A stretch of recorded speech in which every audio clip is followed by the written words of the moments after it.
ఓం నమో భగవతే వాసుదేవాయ. వ్యాసప్రణీతమైన మహాభాగవత కథాసారం సంపూర్ణంగా అందించే ప్రయత్నం చేస్తున్నాం. ఈ అమృత ఫలాన్ని మీరు ఆస్వాదిస్తూ మీ పిల్లలకి అందరికీ కూడా కథారూపంలో దీన్ని తెలియజేయండి. ఆ వాసుదేవుడి యొక్క అనుగ్రహం అందరికీ ఉండాలని చెప్పి కోరుకుంటూ, కరారవిందేన పదారవిందం ముఖారవిందే వినివేశయంతం వటస్య పత్రస్య పుటేశయానం బలం ముకుందం మనసా స్మరామి. కృష్ణం వందే జగద్గురుం. ఓం శ్రీ మహాగణాధిపతయే నమః. ఓం నమో శ్రీ లక్ష్మీ వెంకటేశ్వర స్వామినే నమః. ఓం నమో భగవతే వాసుదేవాయ. శ్రీమత్పయోనిధి నికేతన చక్రపాణే భోగీంద్ర భోగమణిరాజత పుణ్యమూర్తే యోగీశ శాశ్వత శరణ్య భవాబ్దిపోత లక్ష్మీ నృసింహ మమదేహి కరావలంబం. శ్రీ గురుభ్యో నమ, పితృభ్యో నమ, మాతృభ్యో నమ, గురుభ్యో నమ. ఈరోజు వ్యాస ప్రణీతమైన మహాభాగవతంలో పంచమ స్కందంలో ప్రియవ్రతుడి యొక్క వంశం గురించి తెలుసుకుంటూ, నాభి యొక్క కుమారుడు వృషభదేవుడు, ఈయన ఆత్మజ్ఞానాన్ని చెప్పాడు. నాభి తపస్సు చేస్తే శ్రీమన్నారాయణుడు ప్రత్యక్షమై, ఏం వరం కావాలి అంటే, నువ్వే నా పుత్రుడిగా జన్మించాలి అంటాడు. అంటే నీలాంటి పుత్రుడు కావాలి అంటాడు. నాలాంటి వాడంటే రెండో వాడు అద్వితీయం ఉండదు కదా, అంచేత నేనే నీ పుత్రుడిగా పుడతా అని చెప్పి నాభి యొక్క కుమారుడిగా వృషభదేవుడు పుట్టాడు. వృషభదేవుడు అంటే శ్రేష్ఠుడు అని అర్థం. ఆయన ధర్మాల్లో అన్నిట్లో చాలా గొప్పవాడు. ఆ వృషభదేవుడు తాను ఆచరిస్తూ ప్రజల చేత ఆచరింపచేసేవాడు. ఆదర్శప్రాయుడుగా ఉండేవాడు. మంచి అందగాడు, పీతాంబరాన్ని ధరించినవాడు. ఆ వృషభదేవుడు చాలా గొప్ప శక్తి కలిగినటువంటి మహానుభావుడు అన్నమాట. ఆయన వివాహం చేసుకున్నాడు. భరతుడు మొదలుగా కలిగిన వారు పుట్టారు. పుట్టిన తర్వాత ఈ వృషభదేవుడు పిల్లలందరినీ కేకేసి, ఋషుల్ని, మునుల్ని, ప్రజలందరినీ కేకేసి, వారందరికీ కూడా, ఒరే అబ్బాయి, ఈ శరీరం భగవంతుడు ఇచ్చిన శరీరంతో దుఃఖాలు అనుభవించడం కాదు, మనం పరమాత్మను తెలుసుకోవాలి. ఇవన్నీ అశాశ్వతము. ఈ శరీరము, దేహము, అభిమానాన్ని మనం త్యజించి పరమాత్మ యందు నిశ్చలమైన మనస్సు పెట్టి ఆ పరమాత్మను ధ్యానం చేసినట్లయితే తప్పనిసరిగా ఆయన ద్వారా మనకి ముక్తి కలుగుతుంది. అన్ని జీవుల కంటే బ్రాహ్మణులు ఉత్తములు, అలాగనే వేదములు, శాస్త్రములు గొప్పవి అని ఆచారాలు, ధర్మాలన్నీ కూడా ఆయన చెప్పేవాడు. వేటి ఎందైనా సరే అవిశ్వాసం ఉండకూడదు. విశ్వాసంతో మనం వాటిని స్వీకరించాలి. సత్పురుషుల యొక్క సాంగత్యం, భక్తి శ్రవణ, స్వామి యొక్క కథలు వినడం, స్వామి యందు సదా ఆ నామాన్ని మనం ఉచ్చరిస్తూ ఉండడం నమస్కారము అన్నారు. ఆయన యొక్క చరిత్ర విన్నా, ఆయన గురించి తెలుసుకున్నా, అంటే సాక్షాత్తు శ్రీమన్నారాయణుడు నాభిపుత్రుడై మనకి వృషభదేవుడు రూపంలో ఆత్మజ్ఞాన బోధం చేసి ఆయన అవధూత అంటే ఇలా ఉండాలి, సర్వసంగ పరిత్యాగి ఉండాలని చెప్పి ఆయన శరీరాన్ని, దేహత్యాగాన్ని చేశాడు. లోకస్య కరుణయా భయమాత్మలోకం ఆఖ్యాన్నమో భగవతే వృషభాయ తస్మై. ఆ వృషభదేవుడికి నమస్కారం. చాలా గొప్పవాడు కదండి. అవధూత అయిన ఆత్మజ్ఞానాన్ని బోధించినటువంటి అవధూత మునులు, ఋషులందరూ కూడా ఆయన దగ్గర ఆత్మజ్ఞానం తెలుసుకున్నారు. శ్రీమన్నారాయణుడు ఆత్మజ్ఞానం బోధించడానికి అవతరించినటువంటి మహానుభావుడు కదా. ఆయనకి ముందరే తెలుసు తన కుమారుడైనటువంటి భరతుడు చాలా గొప్పవాడు అని. వాళ్ళందరికీ చెప్పాడు, సోదరులకి, మీరు జ్యేష్ఠుడైన భరతుడిని మీరు సేవించాలి. నన్ను ఎలా గౌరవించారో మీరు మీ అన్నగారిని అలా గౌరవించాలి. నా మాటకి ఎంత విలువిచ్చి మీరు చేసేవారో మీ అన్నగారైనటువంటి భరతుడి యందు కూడా అదే పద్ధతిలో మీరు ఉండాలి అని తండ్రి తర్వాత పెద్దవాడిని ఒక తండ్రిలా భావించాలని చెప్పి ఆయన చెప్పినటువంటి ఉపదేశం. విశ్వరూప కూతురైనటువంటి పంచజనని వివాహం చేసుకున్నాడు భరతుడు. ఆ భరతుడి వలన అతని భార్య పేరేమన్నాం, పంచజని అన్నాం. ఆమె 5 కుమారులు కలిగారు వాడికి. వారు అన్ని విధాలుగా తండ్రి అయినటువంటి భరతుడు ఏ విధంగా ధర్మ మార్గంలో నడిచాడో, భరతుడు తండ్రి వృషభదేవుడు వారి వంశం ఏ విధంగా అయితే ఉన్నతమైన ఆశయాలతో ముందుకు వెళ్ళారో ఆ విధంగా సుమతి, రాష్ట్రభృతుడు, సుదర్శనుడు, ఆవరణుడు, ధూమ్రకేతువు అని వాళ్ళ పేర్లు అన్నమాట. వాళ్ళు చాలా గొప్పవాళ్ళుగా అన్ని విద్యలు నేర్చుకుని సమస్తమైన శాస్త్రాలు అధ్యయనం చేసినటువంటి మహానుభావులు. మన యొక్క దేశం అజనాభము అనే పేరుతో వ్యవహరిస్తూ ఉండేది.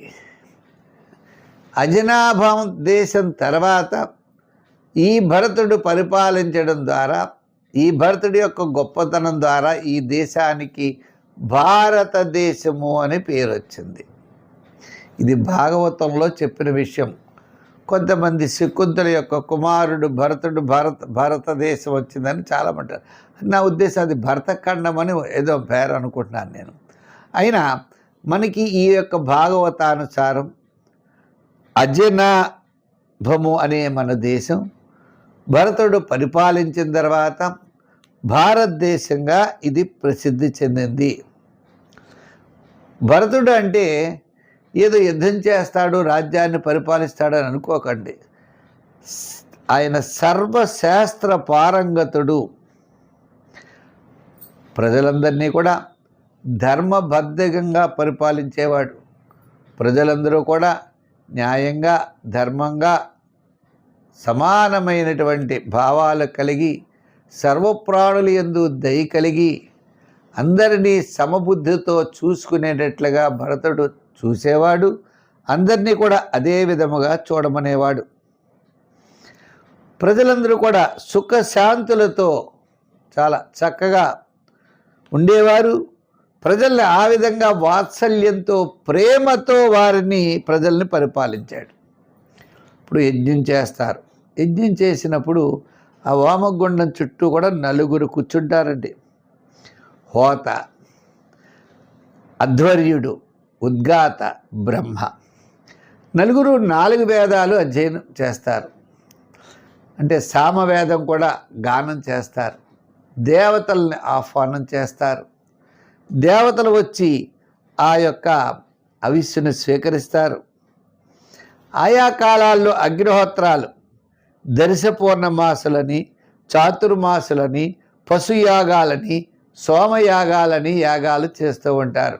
ఒక యజ్ఞంలో పశువుని వినియోగిస్తారు. వప అంటారు. వపను తీసే హోమం చేస్తారు. సోమయాగం సోమేన యజేత అని, సోమలత అని ఒక లతను తీసుకొచ్చి ఆ లత ద్వారా యజ్ఞం చేస్తారు. స్వర్గకామో యజేత అన్నారు. స్వర్గం కావాలంటే యజ్ఞం చేయవయ్యా అని.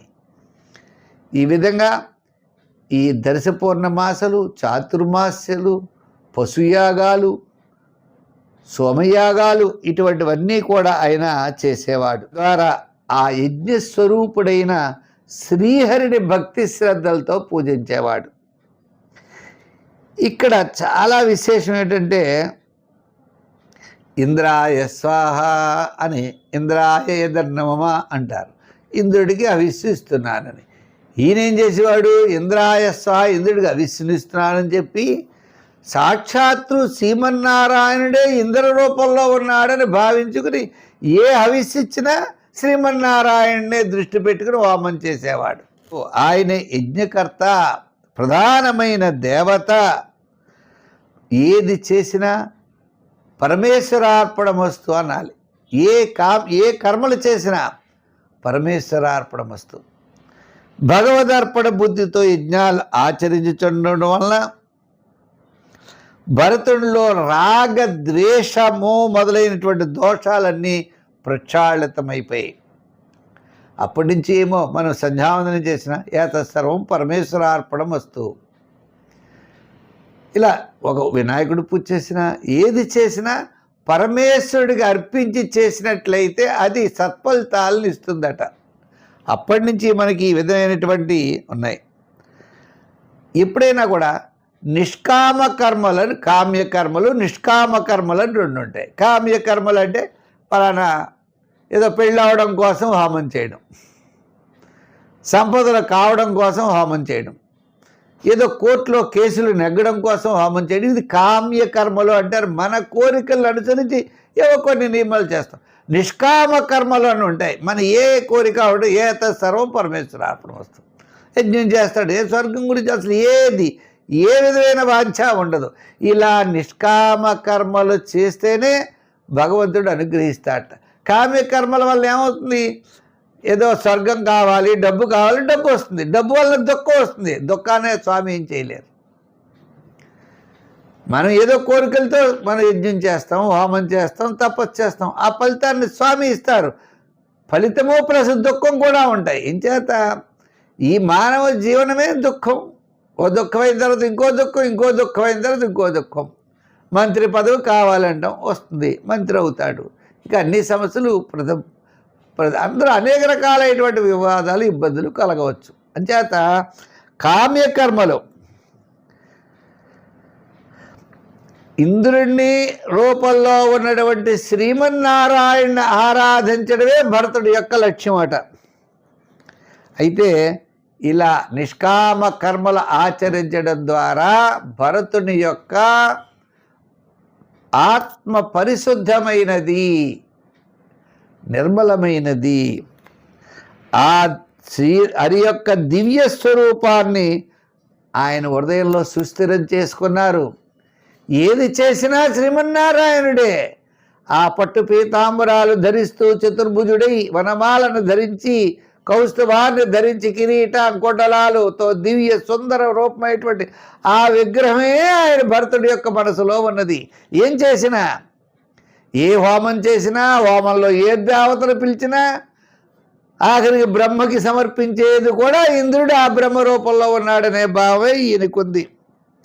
శ్రీవత్స చిన్నం దయాకాశ శరీరే బ్రహ్మణి భగవతి వాసుదేవే మహాపురుష రూపోపలక్షణే శ్రీవత్స కౌస్తుభ వనమాల హరిధర గదాధిభి ఉపలక్షితే నిజ పురుష ఉల్లిఖితే నాత్మని పురుష రూపేణ విరోచమాన అంటూ ఆయన లక్ష్మీదేవి శ్రీవత్స చిహ్నం కౌస్తుభమన్నితో ఉన్నాడు. కంఠమందు వనమాల, భుజముల యందు భుజకీర్తులు, శంఖ చక్ర గదాది ఆయుధాలు ఆ నారదాది భక్తుల యొక్క హృదయాల్లో ప్రకాశించేటువంటి వాడి నిశ్చల భావంతో ఆ స్వామి యొక్క స్వరూపం ఈ భరతుడిలో అలా నిలిచిపోయి ఉన్నది.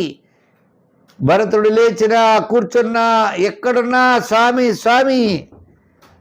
ఇలా చాలా సంవత్సరాలు ఆయన పరిపాలన చేసేవాడు. ప్రజల్లో స్వామిని చూసేవాడు, ప్రతి ప్రాణిలో స్వామిని చూసేవాడు, ప్రతి పనిలో స్వామిని చూసేవాడు. నిద్రపోయిన స్వామి, పడుకున్న స్వామి, కూర్చున్న స్వామి, ఏ న్యాయం చెప్పినా ఇలా ఇన్నేకమైన మామూలు రోజులు కాదండి, చాలా సంవత్సరాలు చెప్పాలంటే కోట్ల కొలది సంవత్సరాలు అన్నారు. ఏమిటండి అంటే ఆ యుగంలో అంతకాలం బతికేవారు. ఇప్పుడు మనం చేవు పుడుతుంది ఇవాళ, 2 రోజులు అయిపోయి చనిపోయింది, 2 రోజులు, దీని ఆయుర్దాయం అల్పాయుర్దాయం అనుకుంటాం. అదే దానికి ఆయుర్దాయం ఎక్కువ. మన ఆయుర్దాయం 60-70 ఏళ్ళు ఉంది, 80 అనుకుందాం పోనీ. ఏదైనా మనకు ఆయుర్దాయం తక్కువే కదా. మరి చాలా కోట్ల సంవత్సరాలు ఆయన రాజ్యాన్ని పరిపాలన చేసేవాడు. పెద్ద పెద్ద ఆజానుబాహులై ఉండేవారు. అంతెత్తు ఇప్పుడు ఎవరున్నారు? పెద్ద పెద్ద గుమ్మాలు, పెద్ద పెద్ద ద్వారాలు, పెద్ద పెద్ద మంచాలు. ఇప్పుడు మానవుడు ఎంత ఉన్నాడో అంత కత్తి ఉండేది పూర్వకాలం. ఇలా ఆ పరిపాలన సమయంలో ఇంకా సమయం ముగుస్తోంది, ఇంక సమయం ముగుస్తోంది పరిపాలన. ఇంకెప్పుడైనా సరే వాళ్ళల్లో ఒక్క నియమం ఉన్నది, బాగా గుర్తుంచుకోవాలి మనం. కాళిదాసు ఒక్క మంచి వాక్యం చెప్పాడు, శైశవే అభ్యస్త విద్యానాం. బాల్యంలో విద్యలు అభ్యసించేవారు. యవ్వనే విశేషినాం. యువరాజు పట్టాభిషేకం అయిపోయినండి ఇంట్లో కూర్చోబెట్టుకునేవారు కాదు. దేశమంతా తిరగవయ్యా, ప్రజలు ఏ ఇబ్బందులు పడుతున్నారో తెలుసుకో, ఆ ఇబ్బందులు తగ్గట్లుగా నువ్వు పరిపాలన చెయ్యాలి, ప్రజల్ని మెప్పించాలి, కష్టము సుఖము అన్నీ కూడా నీకు తెలియాలని చెప్పి మారు వేషంలో మొత్తం రాజ్యం అంతా తిప్పేవారు. యవ్వనే విశేషినాం. తర్వాత పట్టాభిషేకం అయిన తర్వాత రాజు అయిన తర్వాత వాడు పరిపాలన చేసేవాడు. వార్ధకే మునివృత్తీనాం. ఇంకా వార్ధక్యం వచ్చిన తర్వాత పిల్లలకు రాజ్యాన్ని అప్పచెప్పేసి సమస్తమైన సుఖాల్ని వదిలిపెట్టి వనవాసం వెళ్ళేవారు. ఇప్పుడు వనవాసం వెళ్ళడం లేదు, దానికి తగ్గట్లుగా ఫెసిలిటీస్ చూసుకుంటున్నారు, కాలం మారింది. మరి వాళ్ళు ఆ రోజుల్లో వాళ్ళు ఎందుకు వెళ్ళేవారు అంటే దేహము ఎందు అభిమానం వదిలేసేవారు. ఇంకెక్కడైనా ఉంటే మన అబ్బాయిలు ఎలా ఉన్నారు, మన అమ్మాయిలు ఎలా ఉన్నారు, లేదా మనవలు ఎలా ఉన్నారు, నీకు గొడవ ఉంటుంది. ఇంకా అడవిలోకి వెళితే ఏ గొడవ ఉండదు, ఎవరు చెప్పరు. ఇంకా భగవంతుడు ఒక్కడే. ఈ శరీరాన్ని త్యాగం చేసేసేవారు. అక్కడికి వెళ్ళిన తర్వాత సుఖ దుఃఖాలను పట్టించుకునేవారు కాదు. చలిలో తపస్సు చేసేవారు, వేడిలో తపస్సు చేసేవారు, పంచాగ్నుల మధ్య తపస్సు చేసేవారు, ప్రాణ అపాన వ్యాన ఉదాన సమాన అనే వాయువులను బంధించేవారు. ఆఖరికి అంటే వారి యొక్క తత్వం అనేది, వారి యొక్క జ్ఞానం అనేది శ్రీమన్నారాయణుడు ఒక్కడే. సమస్తమైనటువంటి వాటిని త్యజించేవారు. శ్వాస ఉచ్ఛ్వాసలు కూడా బంధించేవారు. ధ్యాసతో భగవంతుడి యందు భక్తితో అనేక సంవత్సరాలు తపస్సు చేసి భగవంతుడిని మెప్పించేవారు. ఇలా అటువంటి ఆలోచన కలిగినటువంటి వారై భరతుడు అనుకున్నాడు, మన వాళ్ళంతా చాలా కాలం పరిపాలన చేశారు, నేను పరిపాలన చేశాను, ఇంకా నేను భరతుడు వనానికి వెళ్ళడానికి నిశ్చయం చేసుకున్నాడు. అంతటా వంశపరంపరాగతమైన తన రాజ్య సంపదని తన కుమారులకి పంచి ఇచ్చాడు. తన రాజ్య ప్రసాదము నుండి బయలుదేరాడు. ఎక్కడికి వెళ్ళారయ్యా? పులహాశ్రమము అనే ఉందండి. హరిహర క్షేత్రంలో చేరాడు పులహాశ్రమం. ఈ ఆశ్రమమునందు భక్తులపై భగవంతుడి యొక్క అనుగ్రహం అపారంగా ఉంటుందట. అక్కడ చక్ర నది అన్నారు, గండకీ నది. ఇది నేపాల్లో ఉంది, ముక్తినాథ్ దగ్గర ఉంటుందండి. అక్కడ చక్ర నది, గండకి అనే నది ఉందండి. ఆ నదిలో నాభి వంటి మన బొడ్డు ఎలా ఉంటుందో అలాగా నాభి వంటి గుర్తులు గల చక్రాకారము కలిగినటువంటి శాలగ్రామాలు ఉంటాయి ఆ నదిలో. అక్కడ ఋష్యాశ్రమములు అన్నిటి కూడా చాలా పవిత్రంగా ఉంటాయి. ఆ గండకీ నది సమీపంలో ఋష్యాశ్రములు. ఈ భరతుడు ఈ పులహాశ్రమానికి సంబంధించిన ఒక ఉపవనం ఉంటే ఏకాంత ప్రదేశంలో ఒంటరిగా కూర్చుని ఆ గండకీ నది సమీపంలో ఒక ఉద్యానవనంలో కూర్చుని శ్రీహరిని ధ్యానం చేస్తూ ఉన్నాడు. ఇది ముక్తినాథ్ అంటారు, నేపాల్లో ఉంది మనకి ఇప్పుడు. అయితే శ్రీహరిని ఆరాధిస్తూ ఉన్నాడు. ఆ స్వామిని పవిత్ర నదీ జలాలతో ఓ బొమ్మ పెట్టుకుంటారు. ఆ నదీ జలాలతో ఆయన అభిషేకం చేస్తారు. వివిధమైనటువంటి పత్రాలతో పుష్పాలతో పూజిస్తారు, తులసి దళాలతో పూజిస్తారు. ఆ ప్రభువుకి మరి అక్కడ ఏం దొరుకుతాయండి? కందమూల ఫలాలు దొరుకుతాయి, అవే నైవేద్యం పెడతారు. అంతఃకరణ యందు వారు నా కొడుకు, నా పిల్లలు, నా రాజ్యం అన్నీ కూడా తొలగిపోతాయి. మనస్సుని నిశ్చలంగా పెట్టుకుంటారు. భగవంతుడి యందు ఏకాగ్రత కలిగిన వారై భగవంతుడికి సేవలు చేస్తున్నట్లు భావిస్తూ ఆ స్వామికి సేవలు చేస్తూ ఉంటారు. వారు ఆనందాశ్రువులు దృష్టిలో పెట్టుకుని ప్రేమాస్పదుడై భగవంతుడి యొక్క చరణార విందాలని పూజిస్తూ ఉంటారు. ఈ విధంగా భగవంతుడు ఆ శ్రీహరి యందు భక్తిభావంతో తత్పరుడై ఆయన ఆరాధిస్తూ ఉన్నాడు. అతడు జింక చర్మాన్ని ధరించేవాడు. అక్కడ ఏముంటాయండి అరణ్యంలో? 3 పూటలా కూడా ఆ నదిలో గండకి నది ఉంది అనుకున్నామే, దాంట్లో స్నానం చేసేవాడు. ఆయన జుట్టు ఇంకా జడలు కట్టినట్టు అయిపోతుంది, ఎర్రగా అయిపోతుంది. ఉదయం సూర్యుడికి సంబంధించినటువంటి ఋగ్వేద మంత్రాలతో సూర్య భగవానుడిని పూజించేవాడు. ఆ సూర్యుని కూడా శ్రీమన్నారాయణుడు అనుకుని స్మరిస్తూ పూజించేవాడు. ఆయన సూర్య భగవానుడి యొక్క తేజస్సు అంత తేజస్సు ఆ భరతుడికి వచ్చినదట అండి. అంచేత ఈ విధంగా ఆ స్వామిని కొలుస్తూ ఆ నదిలో గండకీ నది ప్రాంతంలో శ్రీమన్నారాయణుడి ఆ భక్తి కలిగిన వాడై ఉన్నాడట. ఈ విధంగా భరతుడి యొక్క ఉపాఖ్యానం మనం తెలుసుకున్నాం. ఈ భరతుడు జింక మీద వ్యామోహం కలిగి ఓ జింకను పెంచి మళ్ళా ఇతనికి జింకగా మళ్ళా ఇతను జన్మిస్తాడు. అంటే భాగవతంలో ఈ మానవుడు ఏ కోరికతో అయితే చనిపోతాడో మళ్ళీ అదే కోరికతో అతని యొక్క పునర్జన్మ లభిస్తుంది అని విషయాన్ని చెప్తున్నాడు. ఈ విధంగా భరతుడి యొక్క గొప్పదనం, భరతుడు తర్వాత మనకి రాబోయే ఉపాఖ్యానాల్లో ఆత్మజ్ఞాన బోధ అత్యద్భుతంగా చేస్తాడు. భగవంతుడు అంటే ఎవరు, భగవంతుడిని ఏ విధంగా ఆరాధించాలనేటువంటి విషయాలన్నీ కూడా భరతుడు మనకు అత్యద్భుతంగా అందించాడు. అంచేత భాగవతంలో జడ భర చరిత్రం అని ఉంటుంది. ఇది భరతుడి యొక్క చరిత్ర, చాలా అత్యద్భుతమైనటువంటి చరిత్ర వ్యాస భగవానుడు మనకు అందించారు.